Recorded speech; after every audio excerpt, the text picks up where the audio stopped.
Charles Haddon Spurgeon began preaching in 1850 when he was only 15 years of age. It was only a few months after his decision to follow Christ that he began preaching at Teversham. The very next year, at the age of 16 years old, he accepted his first role as pastor at the Baptist Chapel in Waterbeach. Now, his lack of a college degree was of no hindrance to his remarkable preaching career, for the church that he first pastored quickly grew from fewer than a dozen congregants to more than 400 people. And Charles Spurgeon's reputation in London as a preacher caught the attention of New Park Street, which was London's largest Baptist church. He was invited to preach there in December of 1853, and after a probationary time, he agreed to move to London and become the church's new pastor. Now, Spurgeon's New Park Street congregation, much like his first church, grew rapidly and became too large for their 1,200-seat auditorium. On August 30th, 1854, at the age of 20, the members of New Park Street agreed to enlarge the chapel. It was during the remodeling that services were held at the 5,000-seat Exeter Hall, which was a public auditorium on Strand Street in London. The renovations to New Park Street were complete in May 1855, but the congregation found that the chapel was still yet too small. And in June 1855, a committee was formed to oversee the construction of the church's new home, which is known today as the 5,000-seat Metropolitan Tabernacle. The congregation once again meeting in Exeter Hall and in the 8,000-seat Surrey Gardens Music Hall until the Metropolitan Tabernacle was dedicated on March 18, 1861. Spurgeon had preached over 600 times before he was 20 years old. In the days with no radio, television, or internet access, his sermons sold about 20,000 copies a week and were translated into 20 different languages. Spurgeon's collected sermons, which are today very popular, fill about 63 volumes, which is equivalent to the 27-volume 9th edition of Encyclopedia Britannica, and is known as one of the largest sets of books by a single author in the history of Christianity. Spurgeon also eventually owned a personal library of over 12,000 books, which helped to fuel his knowledge, passion, and desire to preach the Scriptures. Spurgeon began publishing his work shortly after he started preaching. In January 1855, the Penny Pulpit was published. Now later, this work was divided into works known as the New Park Street Pulpit, which was 6 volumes, and later the Metropolitan Tabernacle Pulpit, which was 57 volumes. Spurgeon published tons of religious books in addition to his sermons. Some of the most significant works include Lectures to My Students of 1890, which are a collection of talks delivered to the students of his pastor's college, and the 7-volume Treasury of David, a best-selling devotional commentary on the Psalms. Now, Spurgeon once addressed, as it is estimated, an audience of 23,654 people. He did this without a microphone or any mechanical amplification, and it is also estimated that on average he may have preached up to 10 times per week. And during his lifetime, it is known, or estimated further, that he has preached to over 10 million people. Spurgeon continued on as a pastor and preacher for many years. Many believe that Spurgeon became sick as a result of his endless lifestyle and hard work ethic. In his final years, he grew sick and was not able to get out much anymore. He preached at his church, the Metropolitan Tabernacle, for 38 years. He preached his final sermon in that very church on June 7th, 1891, and died at the age of 57 in 1892. Spurgeon is well renowned for his great works of preaching, publishing, and pastoring. Today, many study his life, pondering if they could be the next Charles Spurgeon, but the reality is there will never be another Charles Spurgeon. Now his son, who is also named Charles, says about his father, "There was no one who could preach like my father. In inexhaustible variety, witty wisdom, vigorous proclamation, loving entreaty, and lucid teaching, with a multitude of other qualities, he must, at least, in my opinion, ever be regarded as the prince of preachers."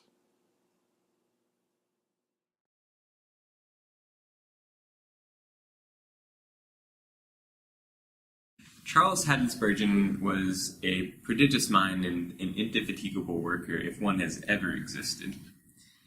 Though imitation of Spurgeon's lifestyle is not recommended for any sane person, to understand his life, that you really have to understand his life of work, because his life was a life of work. It was almost nothing but work. Spurgeon did 4 things, and pretty much 4 things only. He preached, he wrote, he read, and he smoked. And again, he did all of these things prodigiously. But he wasn't just a hard worker, he was an incredible mind. Spurgeon had a lock-trap mind, a photographic memory if one has ever existed.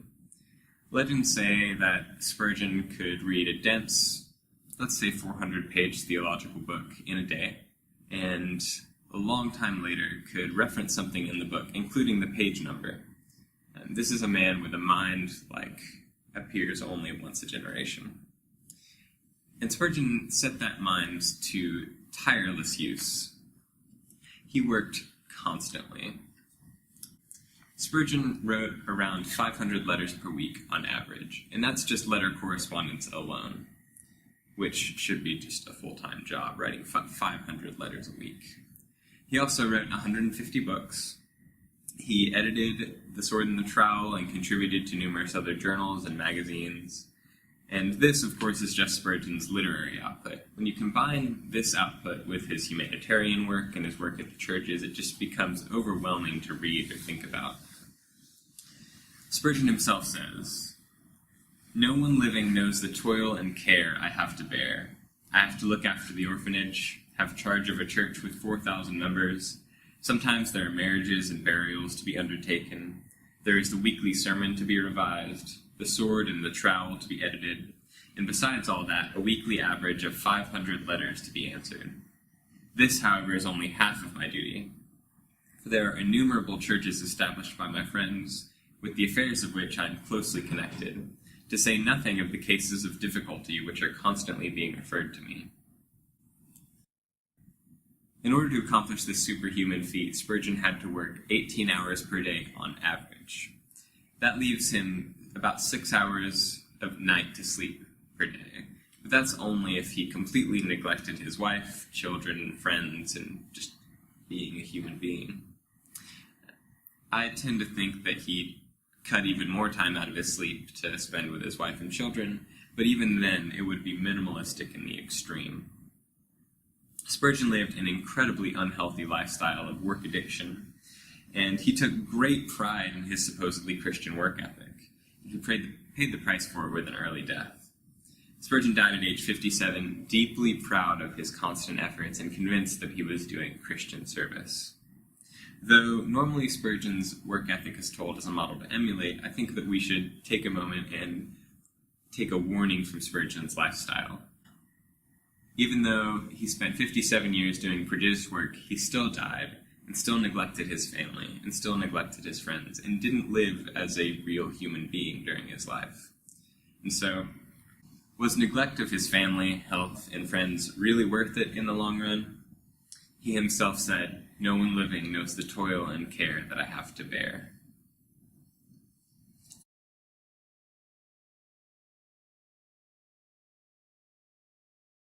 If you were to ask someone, what does social activism mean, you're likely to have a response of some form of protest. Protest this, protest that, or protest just for protest's sake. But that's not the way Christians are supposed to handle social activism. Social activism is to take care of the disadvantaged, those who cannot help themselves, and situations where we need to address evil. And this is what Spurgeon did. Not only was Spurgeon a master preacher and prolific writer, he also promoted several programs in social activism. But one of the greatest was his orphanage that he began. A lady by the name of Anne Hilliard in 1867 donated 20,000 pounds, at that time a vast sum of money, to organize an orphanage for young fatherless boys off the streets of London, to provide them shelter, education, and a loving environment. 10 years later, in 1879, the orphanage was opened to young girls, and at that time, 500 children lived in the orphanage. That orphanage is still active today under the name of Spurgeon's, and it has 88 programs throughout the world and reaches over 37,000 children annually. He also was interested in missions. In fact, he had a friend by the name of James Hudson Taylor who began the China Inland Mission, and he supported that mission financially. So it's not only within England, it's around the world that he is trying to promote social activism.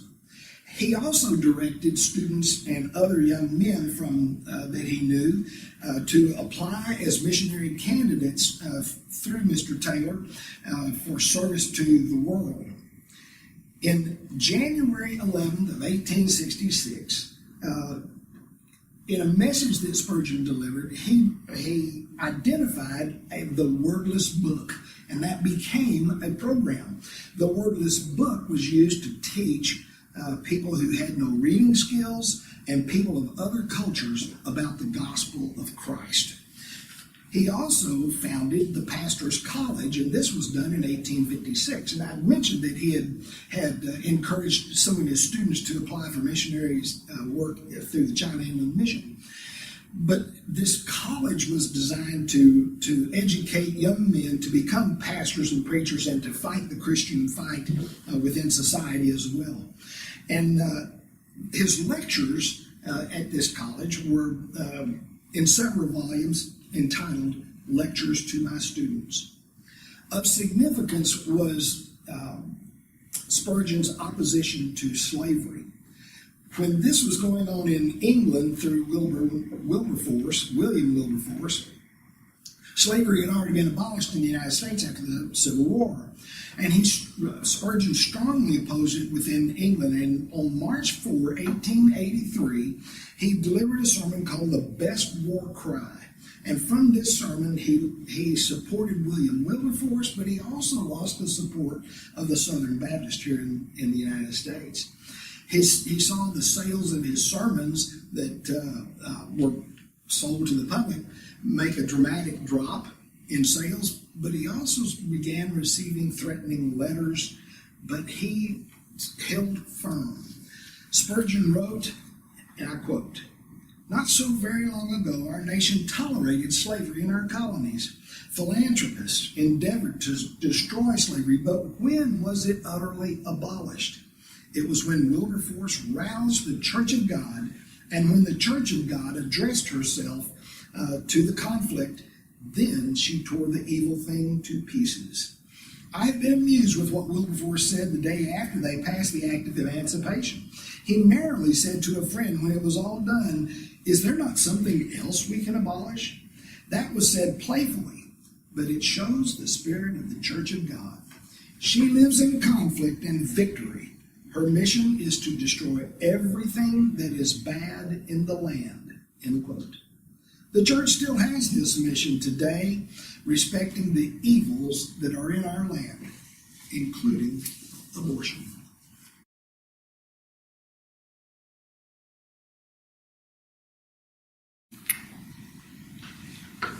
So toward the end of Charles Spurgeon's life, there was a big, catastrophic event in his point of view that was called the downgrade controversy, and it was called that just because of what happened between him and the Baptist Union. And to give you a little background information on what the Baptist Union was, in England, the Baptists were not one cohesive group.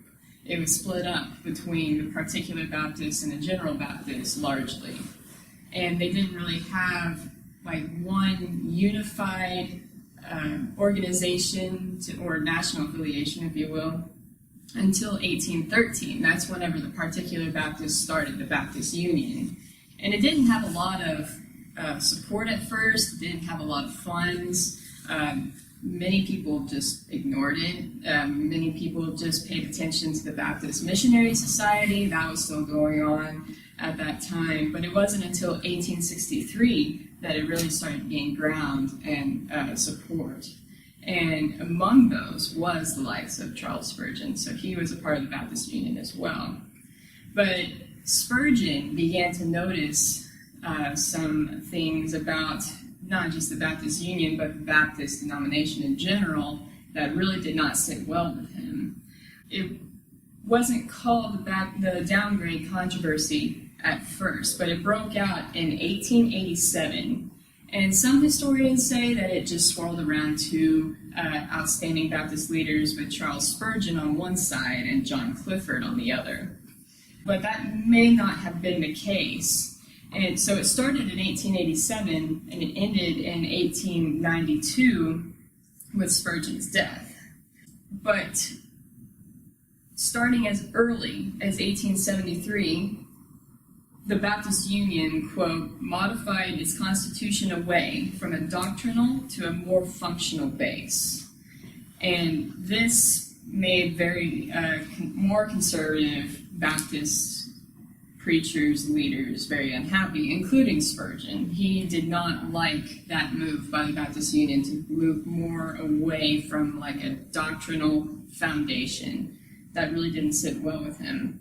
And that became evident whenever a paper was published called The Sword and Trowel. It wasn't something that Spurgeon actually wrote. Someone else wrote it, but it did express his views. And the first article of that paper was called The Downgrade, and that's how the controversy got its name. Even though he did not write it the first time, he did take up writing after that, because he was like, well, these are my views. Let me just expand on them and let people know what I am so against. And he wrote an article on the controversy at least once a month until his death 5 years later. So that's a lot of writing right there.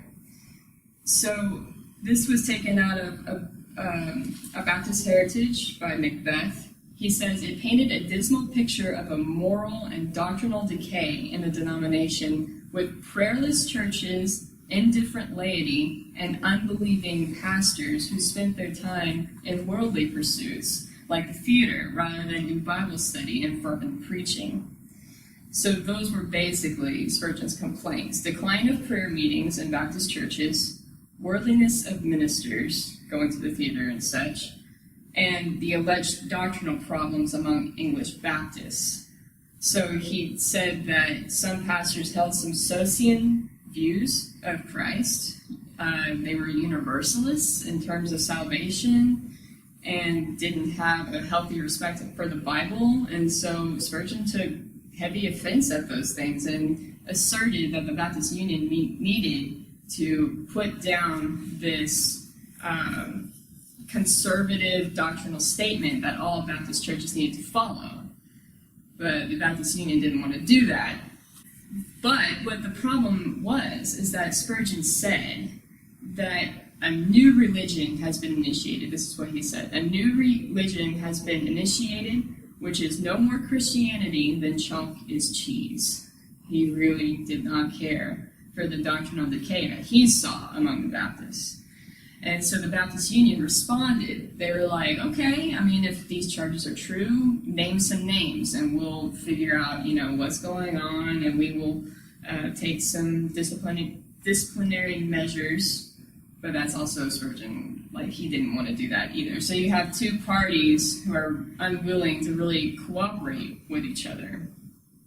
So the breaking point came in November of 1887.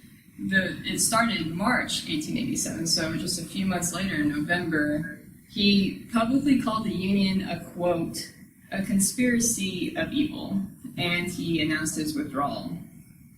And what really shocked him is that not a lot of people left with him. He was basically, it was him and then a handful of other people left, but the Baptist Union stayed pretty large after that. And some leaders that were still part of the Baptist Union actually went to Spurgeon to try to convince him to come back, but he was so hurt and stung by the lack of response and so convinced that he was right that he never really reconciled with the Union. And as a result, he really, his health really suffered as a result of this. He became very sickly and he actually died in 1892. Just to go back to a point I made earlier, a lot of people think that this was a fight between Spurgeon and John Clifford, but that wasn't really the case. The two were actually very close personal friends, and they stayed in touch all throughout this period of time. So it was more Spurgeon's stance that the Baptist Union and the doctrinal views of the Baptist denomination in general were not what they should be.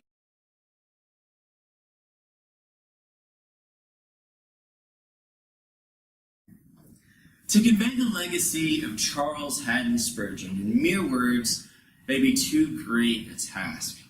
For Spurgeon's impact on not only preaching, but as well as the Protestant, and particularly the Baptist Church, is profound. His importance as a gospel bearer, as a leader, and as an orator can't be overstated. For us both, as Baptists and as young preachers in training, Spurgeon is a man and a preacher we can look at and strive to emulate in some ways. One crucial aspect of Spurgeon's legacy is just how much of a workhorse he was. Night and day, he read, prayed, and crafted his messages. And he was a ruthless perfectionist, using every moment of spare time to improve his craft.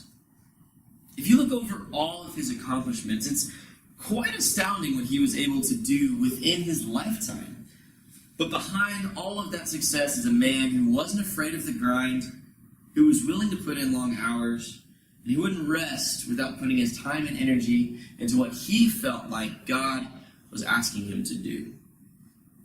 For some perspective on Spurgeon's work ethic, think through these things.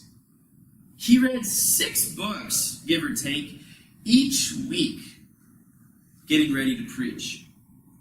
He responded to over 500 letters every week. Over his years, he trained roughly 900 others for work in the ministry. And over 14,400 people joined his church while he was pastoring, which would be equivalent to almost 87,000 people in 2017. The hours, the sweat, the passionate work ethic of C.H. Spurgeon is what made this possible. Like a high school LeBron James on the cover of Sports Illustrated, Spurgeon had already preached around 600 sermons by the time he turned 20, often preaching around 10 sermons in a week. And while this volume of preaching would not be helpful or appropriate in most congregations today, it is in the midst of long hours and late nights that pastors can take heart, as Spurgeon was our forerunner and champions us through the most difficult of work schedules. Spurgeon's legacy also takes shape in the way that he preached. You can read through hundreds of his sermons today, and while there are no audio recordings of Spurgeon around, you can almost hear his booming voice reading the words straight from the page. I recently bought a 10-volume work of Spurgeon's sermons on all sorts of topics, from the Holy Spirit to sin to prayer, and the wealth of wisdom and guidance found in these words is astounding. Not only is his spiritual wisdom astounding, but his very handle on the English language is baffling. Not only can every preacher learn from Spurgeon, but so can every writer, every speaker, and every teacher of any kind. To speak beautifully, yet forcefully. To speak bold, yet relatably, is what each of us wants to do as preachers. Spurgeon is a great mentor to us in that way. Through both his work ethic and the very way he taught the gospel, Spurgeon's legacy is immense. He not only impacted the tens of thousands who heard him preach, but also generations of preachers that have come after. We know Jesus Christ as the one who spoke the very words of the Father. Jesus is our great teacher.